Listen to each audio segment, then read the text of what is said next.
तो स्वागत है आपका खोटा ट्रिक्स के नए क्लास में, जो कि हम लोग संस्मरण का सेकंड पार्ट करेंगे।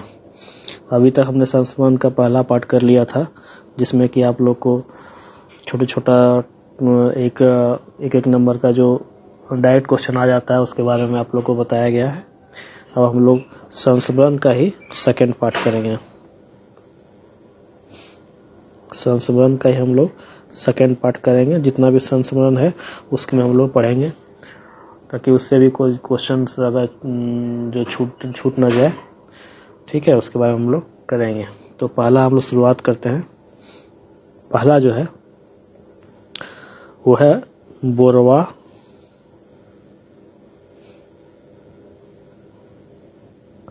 Ad hoc अखय bore. बोरवा अडा अखय बोर। तो इसके बारे में आप लोग को पहले ही बता दिए हैं कि किसके द्वारा लिखा गया है और किसके थ्रू किसके लिए लिखा गया है और किसने लिखा है, और ट्रिक के थ्रू बताए थे आप लोग को। तो आप लोग को याद हो गया होगा। इसमें आसान है, एक बार ट्रिक याद कर लीजिए तो कभी भी आप लोग को दिमाग से उतरेगा नहीं। आराम से टिक मार सकते हैं। जब भी क्वेश्चन का ऑप्शन देखा जाएगा तो आप लोग आराम से इसमें टिक मार सकते हैं, ठीक है। तो चलिए इसमें और आगे हम लोग बढ़ते हैं, देखते हैं किसके अंदर और क्या क्या हम लोग डेटा को कलेक्ट कर सकते हैं, क्या क्या छूटा हुआ है वो कि हम लोग आगे करेंगे, ठीक है। तो सबसे पहले वही लिखते हैं कि कुछ किसके द्वारा लिखा गया है ये बोरवा अडा अखय बोर। तो शांति भारत के द्वारा लिखा गया, ठीक है। इस संस्मरण में ना बोकारो के 3 खोटा विद्वान, बोकारो से 3 खोटा विद्वान जो है वो धनबाद गए थे। बोकारो से धनबाद में कहाँ पे? बरवा अड्डा में। बोरवा अड्डा कहाँ पे है? धनबाद। ये लोग बोकारो के जो है 3 खोटा विद्वान हैं, वो हम लोग अभी देखेंगे कि कौन कौन है उसमें। बोकारो के 3 खोटा विद्वान हैं जो कि बोकारो से कहाँ गए थे? बोरवा अड्डा गए थे, धनबाद में है। श्रीनिवास पानुरी के घर, श्रीनिवास पानुरी से मिलने के लिए ये लोग तीनों गए थे, ठीक है। तो कौन कौन गए थे हम लोग अभी देखते हैं।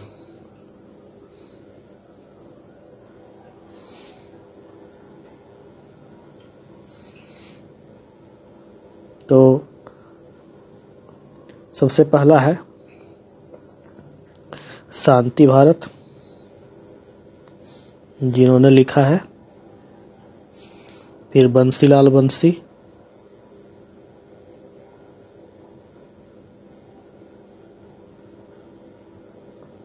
और तीसरा है शिवनाथ प्रमाणिक।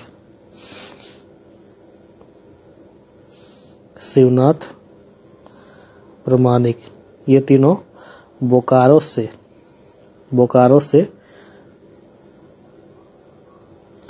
कहाँ गए? धनबाद गए हैं। श्रीनिवास पानुरी के घर कहाँ पे? बोरवा अड्डा गए हैं। श्रीनिवास पानुरी से मिलने के लिए गए, ठीक है। तो इसमें क्वेश्चन पूछ देगा कि कौन कौन गए थे। तो शांति भारत गए थे, बंसीलाल बंसी गए थे और शिवनाथ प्रमाणिक गए थे। इसके पहले शांति भारत जो है, शांति भारत इसके पहले भी बोरवा अड्डा गए, यानी कि फर्स्ट टाइम जो है वो दिसंबर 1985 में कहाँ गए थे? बोरवा अड्डा जा चुके हैं।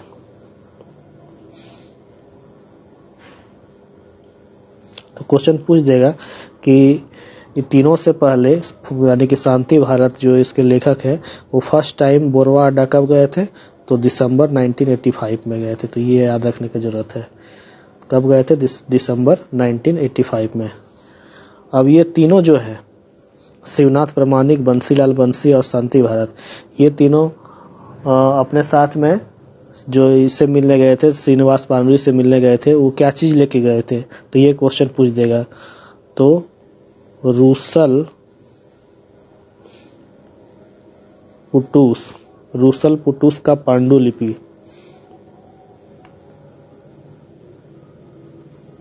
रूसल पुटूस का पांडुलिपि को लेकर गए थे किसके पास? बोरवाडा गए थे किसके पास? श्रीनिवास पानुरी जी के पास। श्रीनिवास पानुरी जी के पास गए थे ये लोग तीनों। शांति भारत गए थे, बंसीलाल बंसी गए थे और शिवनाथ प्रामाणिक। ये तीनों जो है रूसल पुटूस का पांडुलिपि को लेकर उनके पास गए थे। उन्हीं के साथ जो बिताए गए समय और उनके साथ जो बातचीत हुआ था, बाद में समय को जो इस संस्मरण में वर्णन किया है शांति भारत ने। ठीक है, और इसमें एक क्वेश्चन आ जाएगा, नोट कर लीजिए, कभी कभी हो सकता है पूछ दे कि अभी हम लोग श्रीनिवास पानुरी से मिलने गए थे, तो उन्हीं के बारे में बताया गया है, उन्हीं को बोला गया बोरवा अड्डा अखाई बोर्ड। तो श्रीनिवास पानुरी जी का देहांत कब हुआ था? श्रीनिवास पानुरी का क्वेश्चन देखा हुआ है, डाइड कब देहांत हुआ था? तो 7 अक्टूबर 1986 में। इसके ज़्यादा डिटेल्स में बताएंगे जब आप लोग को श्रीनिवास पानुरी का जो जीवनी है वो हम लोग पढ़ेंगे, तो क्योंकि उससे भी क्वेश्चन आने का चांस है तब। लेकिन अभी के लिए याद रख लीजिए श्रीनिवास पानुरी डाइड मतलब उनका देहांत कब हुआ था?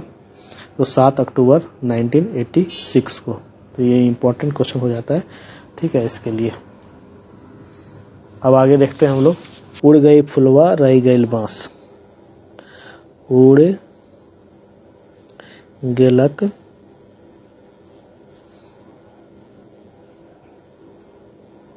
फुलवा रही गईल बांस।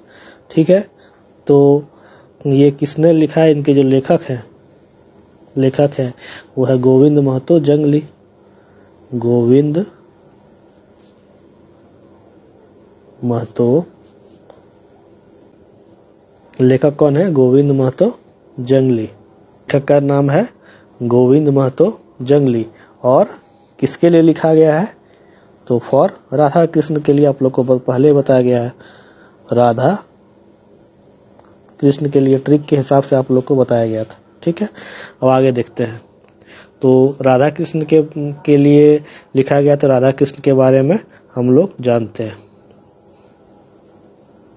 सबसे पहले ये जान लेते हैं कि ये जो संस्मरण है, यानी कि उड़ गए फुलवा रह गई बांस, ये जो है संस्मरण, ये खोटा भाषा का, बहुत इम्पोर्टेंट है, खोटा भाषा का पहला यानी कि फर्स्ट संस्मरण है। तो पूछ देगा कि खोटा भाषा का जो पहला संस्मरण है उसका नाम क्या है? तो उड़ गईल फुलवा, उड़ गेलक फुलवा रह गेलक बांस।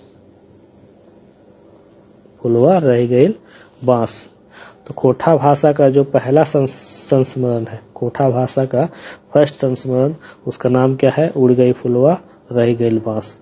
ये आप लोग को याद रखना है, ठीक है। और जो राधा कृष्ण जिनके बारे में लिखा गया है, राधा कृष्ण जो है, ये जो है एक पत्रिका है जिसका नाम है आदिवासी। आदिवासी पत्रिका के ये संपादक है। आदिवासी पत्रिका के संपादक है राधा कृष्ण, ठीक है।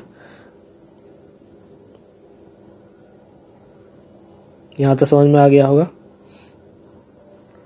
अब इसका जो लेखक है गोविंद महतो जंगली, वो जाते हैं मिलने किससे? वो राधा कृष्ण से मिलने जाते हैं। और जब मिलने के बाद जो उनके बारे में जितना भी है वो लिखते हैं। वो इन्हीं के बारे में, राधा कृष्ण के बारे में उनसे मिलने के लिए जाते हैं। कहाँ से मिलने के लिए जाते हैं? ये जो है रामगढ़ से रांची, रामगढ़ से जाते हैं मिलने के लिए। कहाँ? रांची जाते हैं मिलने के लिए। जंगली जो है गोविंद महतो जंगली जो है राधा कृष्ण मिलने के लिए रामगढ़ से रांची जाते हैं। ठीक है, और उसके बाद वो लिखते हैं अपना संस्मरण, उनके बारे में जो बात हुआ, उनसे जो बात हुई उसके बारे में। ठीक है, और राधा कृष्ण का कुछ अलग और क्या क्या कृतियां हैं और क्या क्या लिखे हैं उनके बारे में हम लोग जान जाते हैं। इम्पोर्टेंट हो जाता है कभी कभी राधा कृष्ण की रचना या कृतियां। तो एक है कहानी जिसका नाम है रामलीला। फिर है उपन्यास जिसका नाम है रूपांतर। एक कहानी है जिसका नाम है रामलीला, एक उपन्यास है जिसका नाम है रूपांतर, और एक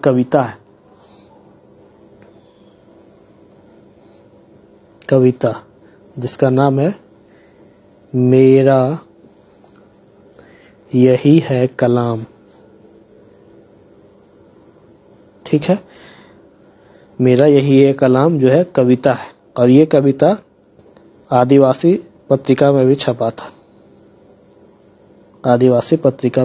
था। तो कहानी का नाम है रामलीला, उपन्यास का नाम है रूपांतर, और कविता का नाम है मेरा यही है कलाम। ठीक है, और एक बहुत इम्पोर्टेंट बात है कि 1986 में राधा कृष्ण जो है, जिनके बारे में ये लिखा गया है, उड़ गई फुलवारा ईगल बास, इनके शरीर को लकवा मार जाता है, इनके शरीर को लकवा ग्रस्त हो गया था। पूछेगा क्वेश्चन कि राधा कृष्ण को राधा कृष्ण जो है उनके शरीर के लकवाग्रस्त जो है, राधा कृष्ण जो है इनके शरीर में लकवाग्रस्त कब हो गया था? तो 1986 में। ठीक है, आगे बढ़ते हैं हम लोग। हसमुख लोक कवि तितकी राय।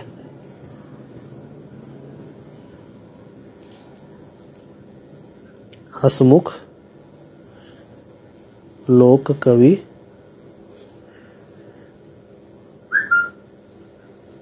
तितकी राय। ठीक है, तो किसके लिए लिखा गया? तो तितकी राय के लिए लिखा गया है। ठीक है, और ये किसने लिखा है? तो आप लोग को बताए थे। हंसमुख कौन होते हैं? बंगाली होते हैं, बंगाली यानी कि जनार्दन गोस्वामी ने लिखा है। तो इनके जो लेखक है उनका नाम है क्या? जनार्दन गोस्वामी। ठीक है, और आगे हम लोग देखते हैं जिनके बारे में लिखा गया है, वो तितकी राय के बारे में जानते हैं। तितकी राय बहुत इंपॉर्टेंट है। एक चीज जान लीजिए कि तितकी राय को ना खोटा के मध्यकाल के कवि बोला जाता है। मध्यकाल का कवि बोला गया है, मध्यकाल का कवि। ठीक है, तो पूछते हैं कि मध्यकाल का कवि किनको बोला गया है? तो तितकी राय, यानी कि 1800 से 1947 के बीच में इन्होंने कवि और ये 1800 से 1947 के बीच में इनका जो अधिकतर कविता के बारे में जो आया है वो। तो खोटा के जो मध्यकाल के कवि किनको बोला गया है? तितकी राय को। ये क्या क्या करते थे?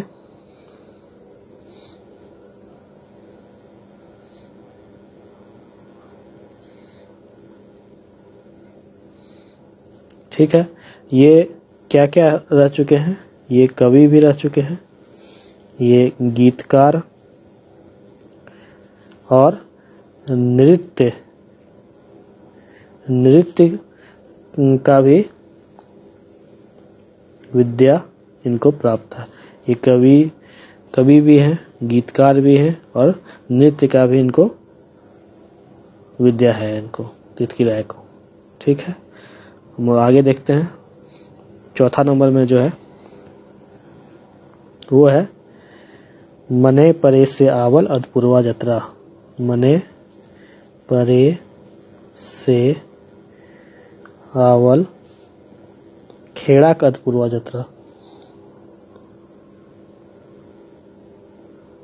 मने परे से आवल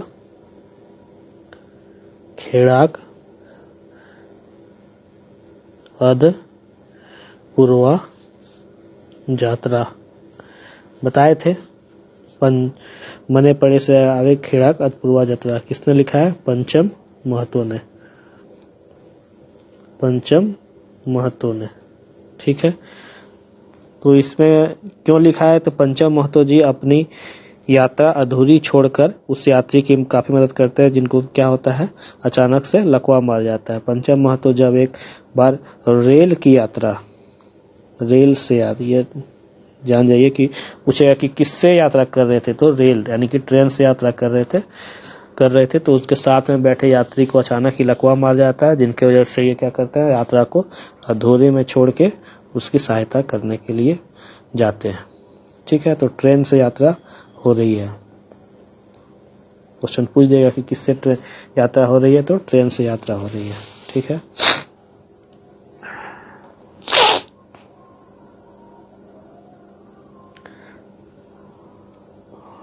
ठीक है, आगे हम लोग देखते हैं। पांचवा नंबर में जो है वो है खोटाक साहित्यिक पुरोधा। कौन? पानुरी जी।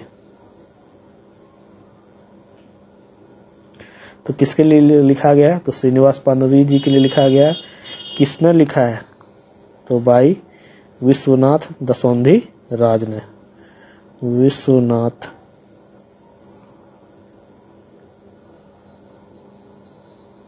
दसौंधी राज ने लिखा है। किसके लिए लिखा गया? तो पानुरी जी के लिए लिखा गया है। तो किसने लिखा है? तो विश्वनाथ दसौंधी राज ने लिखा है। तो अब देख लेते हैं कि किसने लिखा है। तो विश्वनाथ दसौंधी राज ने लिखा है। तो कुछ इंपॉर्टेंट आ जाता है इसमें कि विश्वनाथ दसौंधी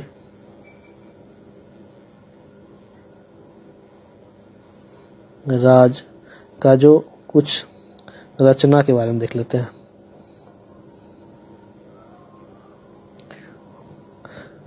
तो एक उद्भासल कर्ण, बहुत अब लोग नाटक है, हम लोग आगे पढ़ेंगे। उद्भासल कर्ण भी लिखा है इन्होंने, और एक चाभी काठी नाटक, ये भी पढ़ेंगे, ये भी हमारे सिलेबस में है। चाभी काठी, ये दोनों जो है नाटक है, तो बहुत इंपॉर्टेंट हो जाता है। उद्भासल कर्ण किसने लिखा है, चाबी काठी किसने लिखा है, तो विश्वनाथ दसौंधी राज ने लिखा है। ठीक है, आगे हम लोग देखते हैं। छठा नंबर में जो है कम्युनिस्ट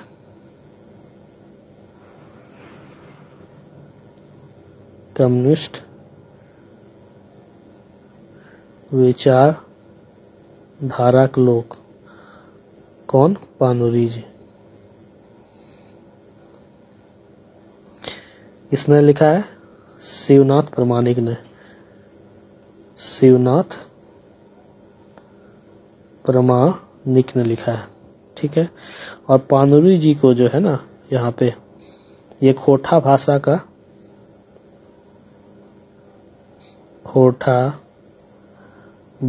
का नागार्जुन भी बोला गया है।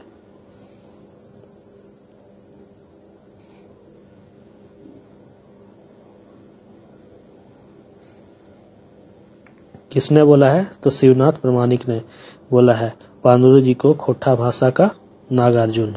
ठीक है, इंपॉर्टेंट हो जाता है कि खोटा भाषा का नागार्जुन किसको बोला गया है, तो पानुरी जी को बोला गया। किसने बोला है? शिवनाथ प्रामाणिक ने बोला है। आगे हम लोग देखते हैं 7वां नंबर में विष्णु पूजक बिशुनपुर एक दुर्गा पूजा। बिशुनपुर एक दुर्गा पूजा किसने लिखा है? बंगाली, याद रखिए, बताए थे बंगाल में दुर्गा पूजा बहुत अच्छे से धूमधाम से मनाया जाता है। तो जनार्दन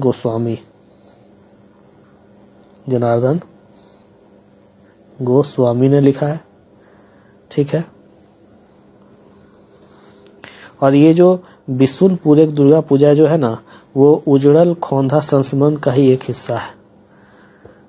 ये उजड़ल खोंधा जो संस्मरण है, उजड़ल खोंधा, ये जो संस्मरण है, इसी का एक पार्ट है। इसी का एक पार्ट है क्या? बिशुनपुर एक दुर्गा पूजा। ठीक है। और बिशुनपुर एक दुर्गा पूजा जो है वो कौन सा पत्रिका में छपा था? तो लुआठी पत्रिका में छपा है।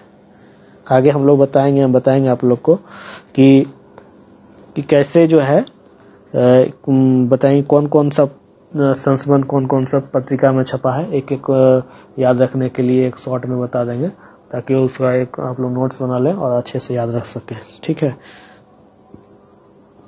आगे देखते हैं।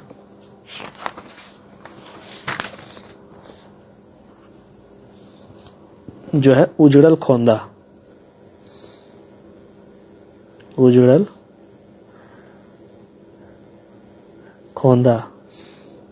ठीक है। तो इसका मीनिंग जो होता है, पूछ देता है मीनिंग कभी कभी। मीनिंग जो है वो है उजड़ा हुआ घोंसला। उजड़ा हुआ घोंसला किसने लिखा है? तो जनार्दन गोस्वामी ने।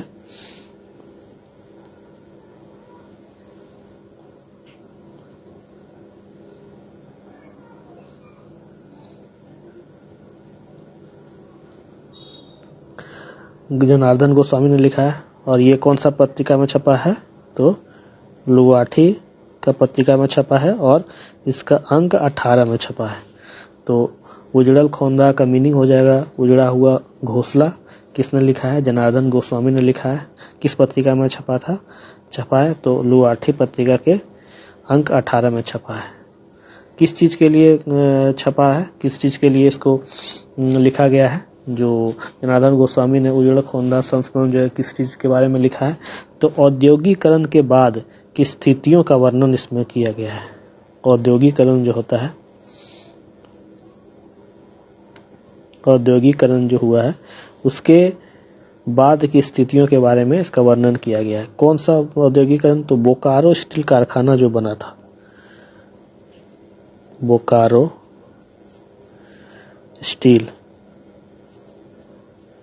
स्टील कारखाना जो बना था माराफारी गांव में, माराफारी नाम का जगह है, वहां पे बनाया गया है। तो वहां के जो लोगों को विस्थापित किया गया था, तो उसी के बारे में लिखा गया है। बोकारो स्टील प्लांट जो माराफारी में है, उसमें जो औद्योगिकरण हुआ, तो उसमें जो विस्थापित हुआ एक वहाँ के जो लोकल लोग थे, उनको जो इधर से दूसरी जगह को रखा गया, उन्हीं के बारे में लिखा गया है। ठीक है। तो इसके लिए जो है 85 गांव को हटाया गया था, 85 गांव को विस्थापित किया गया था। तो मेन इसमें इम्पोर्टेंट ये पूछ देता है, याद रख लीजिए, एक ये भी याद रख लीजिए कि कितना गांव को हटाया गया था। तो 85 गांव को हटाया गया था। ठीक है। उस समय जो थे, उस समय झारखंड तो था नहीं, उस समय बिहार ही था। तो उस समय बिहार का सीएम पूछ लेता है। बिहार का सीएम है श्री कृष्ण, नाम याद रख लीजिए, श्री कृष्ण थे। और जो भारत के प्रधानमंत्री थे वो नेहरू जी थे।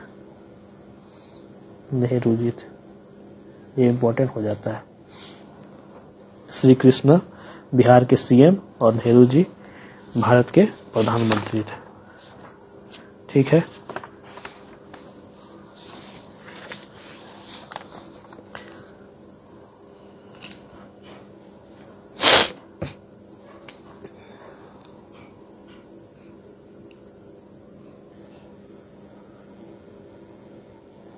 हसमुख लोक कवि तित की राय, ये छपा है आपका, इसका छपा है लुआठी पत्रिका में, लुआठी पत्रिका के अंक 7 में छपा है। इसका कब छपा है? प्रकाशन वर्ष जो है इसका 2001 है और ये लुआठी पत्रिका के अंक 7 में छपा है। ठीक है, इसको लिख सकते हैं। फिर दूसरा जो है मने परे से आवल अधपूर्वा जतरा, तो हम सिर्फ यहाँ पे थोड़ा ही लिख रहे हैं, अधपूर्वा यात्रा, मने परे से आवल अधपूर्वा यात्रा, ये भी लुआठी पत्रिका में छपा है और उसका अंक 15 में छपा है। ठीक है, और प्रकाशन वर्ष इसका 2007 है, प्रकाशन वर्ष 2007। ठीक है, तीसरा है उजड़ल खोंदा, उजड़ल खोंदा। ठीक है, ये भी लुआठी पत्रिका में छपा है,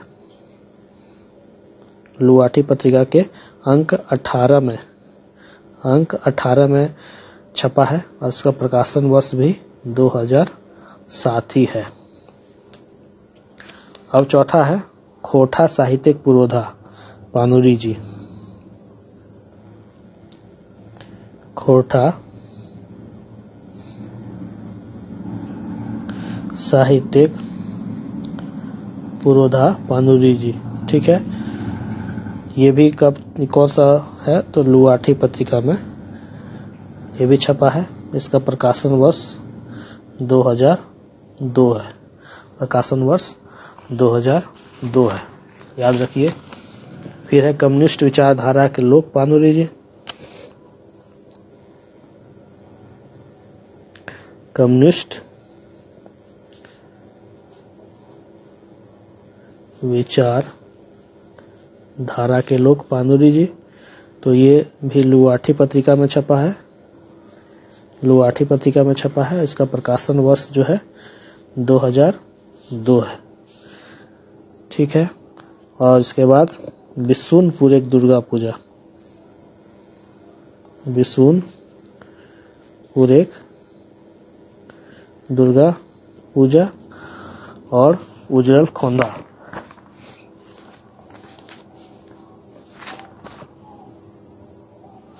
बिशुनपुर एक दुर्गा पूजा, ये लुआठी पत्रिका में भी छपा है, लुआठी के पत्रिका के अंक 1 में छपा है और इसका प्रकाशन वर्ष 2009 है, प्रकाशन वर्ष 2009 है।